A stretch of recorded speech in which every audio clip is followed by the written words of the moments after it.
আমরা যখন আমাদের এই ছেলে সন্তানটাকে এই 4টা শিক্ষায় শিক্ষিত করব, ঈমান শিক্ষা দিব, আখলাক শিক্ষা দিব, ইলম শিক্ষা দিব, আমল শিক্ষা দিব, ফলাফল কি দাঁড়াবে?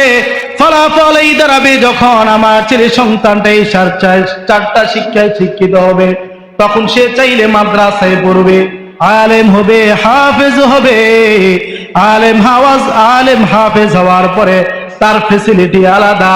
যখন সে উচ্চ শিক্ষিত হওয়ার জন্য স্কুলের মধ্যে পড়বে, ডাক্তার হওয়া প্রয়োজন, ডাক্তার হতে হলে স্কুলের মধ্যে পড়া লাগে, ইঞ্জিনিয়ার হতে হলে স্কুলের মধ্যে পড়া লাগে, অ্যাডভোকেট হতে হলে স্কুলের মধ্যে পড়া লাগে।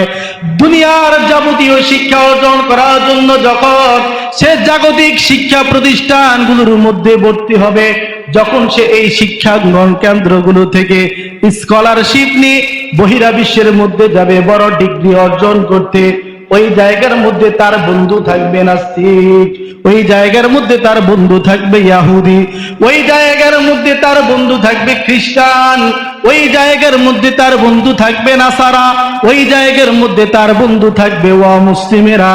যখন সে ওই জায়গার মধ্যে যাবে, তাকে তো জ্ঞান অর্জন করতে হবে, তাকে তো শিক্ষা অর্জন করতে হবে, এসে বাংলাদেশের মধ্যে সে আমাদের সেবা করতে হবে, হয়তো চিকিৎসার মাধ্যমে, না হয় ইঞ্জিনিয়ারিং এর মাধ্যমে, না হয় ওকালতির মাধ্যমে সে তো আমাদেরকে সেবা যত্ন করবে।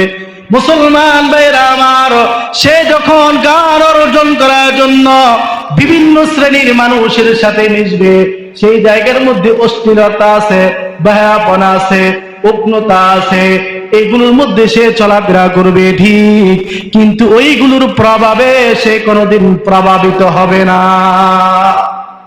মুসলমান ভাইরা আমার, আমাদের এলাকার মধ্যে একটা মাছ পাওয়া যায়, যেই মাছটা সর্বক্ষণিক কাদা মাটির মধ্যে থাকে।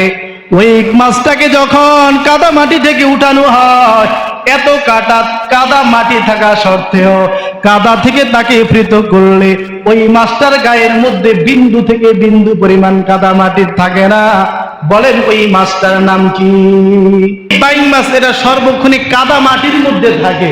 যখন এটাকে কাদা মাটি থেকে উঠানো হয়, তখন ওইটার মধ্যে কাদা থাকে না। দেখছেন কোনোদিন কাদা থাকতে? কাদা থাকে না।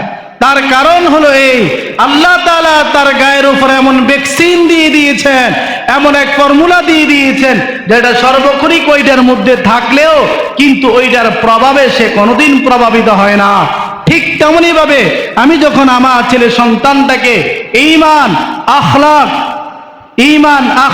ইলম, আমলের শিক্ষায় শিক্ষিত করব, যখন সে বহিরাবিশ্বের মধ্যে যাবে শিক্ষা অর্জন করার জন্য, ওই জায়গার মধ্যে নাস্তিক, মুরতাদ, বেঈমান, ইহুদি, খ্রিস্টানদের সাথে চলাফেরা করার পরেও সে কোনোদিন নাস্তিক হবে না, সে কোনোদিন মুরতাদ হবে না, সেই কোনোদিন খ্রিস্টানের প্রভাবে প্রভাবিত হবে না।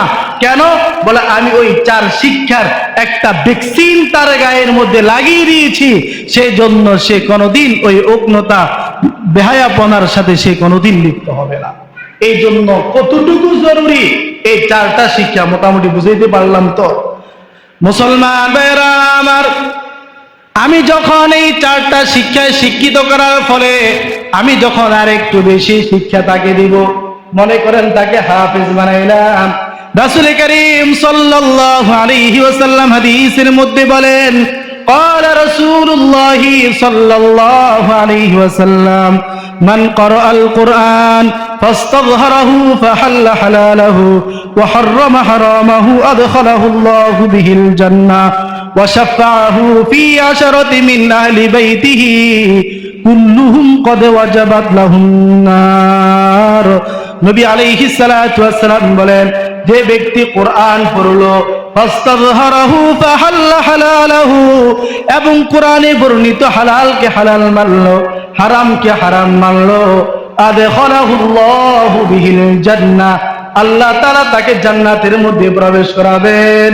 শুধু জান্নাতের মধ্যে প্রবেশ করাবেন তা নয়, নবী বলেন ওয়াশাফাহু ফি 10 মিন আহলি বাইতিহি কুল্লুহুম কদ ওয়াজাবাত লাহুম নার, বরং আল্লাহ তাআলা তার ফ্যামিলির মধ্যে 10 জন লোকদের ব্যাপারে সুপারিশ কবুল করবেন, যাদের প্রত্যেকের উপরে জাহান্নাম ওয়াজিব হয়েছিল। মুসলমান ভাইরা আমার, রাসূল করিম সাল্লাল্লাহু আলাইহি ওয়াসাল্লাম হাদিসের মধ্যে আরো বলেন, মান ক্বরাআল কুরআন ওয়া মান আমিলা বিমা ফীহি উলবিসা ওয়ালিদাহু তাজান ইয়াউমাল কিয়ামা। নবী আলাইহিস সালাতু ওয়াস সালাম হাদিসের মধ্যে বলেন, যে সন্তানকে কোরআনুল কারীমে শিক্ষায় শিক্ষিত করা হলো এবং সে কোরআনুল কারীমের রঙে নিজেকে রঙিন করলো, অর্থাৎ কোরআনুল কারীমের উপর আমল করলো, উলবিসা ওয়ালিদাহু তাজান ইয়াউমাল কিয়ামা। নবী বলেন, কিয়ামতের দিন তার পিতা মাতার মাথার মধ্যে আল্লাহ তাআলা একটা মুকুট পরিধান করাবেন, একটা তাজ পরিধান করাবেন, একটা টুপি পরিধান করাবেন। নবী বলেন, ওই টুপির আলো কেমন হবে? দাউহু আহসানু মিন দাউইশ শামসি। ওই আলো দুনিয়ার সূর্যের চাইতেও অতি বেশি হবে। সুবহানাল্লাহ। দুনিয়ার মধ্যে যেই সূর্য আছে, ওই সূর্যের যেই আলো, ওই আখিরাতের মধ্যে আমার পিতা মাতার মাথার মধ্যে যেই নূরের টুপি পরিধান করানো হবে, ওইটার আলো তার চাইতেও আরো শতগুণ বেশি। সুবহানাল্লাহ। তাহলে নিজের ছেলে সন্তানদেরকে এই কোরআনুল কারীমের হাফেজ, কোরআন হাদিসের আলেম বানানোর জন্য প্রস্তুত আছেন তো? ইনশাআল্লাহ সকলে প্রস্তুত আছেন তো? সকলে আমরা ইনশাআল্লাহ এই শিক্ষা যদি আমাদের ছেলে সন্তানদেরকে শিক্ষিত করতে পারি, বা আমাদের ছেলে সন্তান নাই, এখন কি করা দরকার?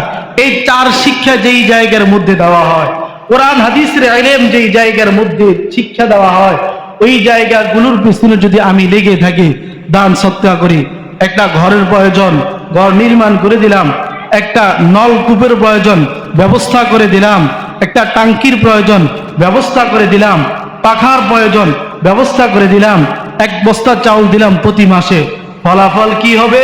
নবী আলাইহিস সালাতু ওয়াস সালাম হাদিসের মধ্যে বলেন, ইযা মাতাল ইনসানু ক্বাতা আনহু আমালুহু। বান্দা যখন মৃত্যুবরণ করে তখন তার দুনিয়ার সমস্ত আমলের রাস্তা বন্ধ হয়ে যায়, ইল্লা মিন সালাসা, তিনটা ব্যতীত, আও ওয়ালাদিন সালিহিন ইয়াদউ লাহু, নেক সন্তান যে তার জন্য কবরের পাশে দাঁড়িয়ে দাঁড়িয়ে দোয়া করে, অথবা যেই সন্তান সর্বক্ষণিক দোয়ার মধ্যে রব্বিরহামহুমা কামা রব্বায়ানি সগীরা বলে দোয়া করে, এমন সন্তান, ওয়াসাদকাতিন জারিয়াতিন, এবং সদকায়ে জারিয়া, যেটার কথা ইতিপূর্বে বললাম, আমি মাদ্রাসার মধ্যে কিছু দান করলাম, একটা ব্রিজের প্রয়োজন আমি ব্যবস্থা করে দিলাম, মানুষ যাতায়াত করতে সহজ হলো, একটা মুসাফির খানার প্রয়োজন আমি ব্যবস্থা করে দিলাম, যাত্রী বাহিনীরা এই জায়গার মধ্যে বসে সাময়িক আরাম করলো, বিশ্রাম করলো। এরপরে হলো ওয়া আউ ইলমিন ইউনতাফাউ বিহি, উপকারী আলেম। কোন আলেম? উপকারী আলেম। আমি আলেম শিক্ষা করলাম, আলেম শিক্ষা করে আমি আপনাকে শিক্ষা দিলাম, এখন আপনাকে শিক্ষা দেওয়ার পরে, আপনি শিখার পরে আরেকজনকে আপনি শিক্ষা দিলেন, এই যে আমার থেকে দুইজন শিক্ষা পেল, এই দুজনের সওয়াব অটোমেটিক আমি পাবো, এই দুজনের সওয়াব অটোমেটিক আপনি পাবেন। আপনার ছাত্র যখন আরো ছাত্রদেরকে পড়াবে, সে যখন আরো ছাত্রদেরকে পড়াবে, কিয়ামত পর্যন্ত এটার সওয়াব ধারাবাহিকভাবে চলবে, আর ধারাবাহিকভাবে আপনার কবরের মধ্যে এর অটোমেটিক সওয়াব পৌঁছতে থাকবে। সুবহানাল্লাহ। আর এক নাম্বার কথা বলেছিলাম চার এলেমের, ঈমান। বাকি ঈমান আমাদের থাকতে হবে। কি থাকতে হবে? ঈমান থাকতে হবে।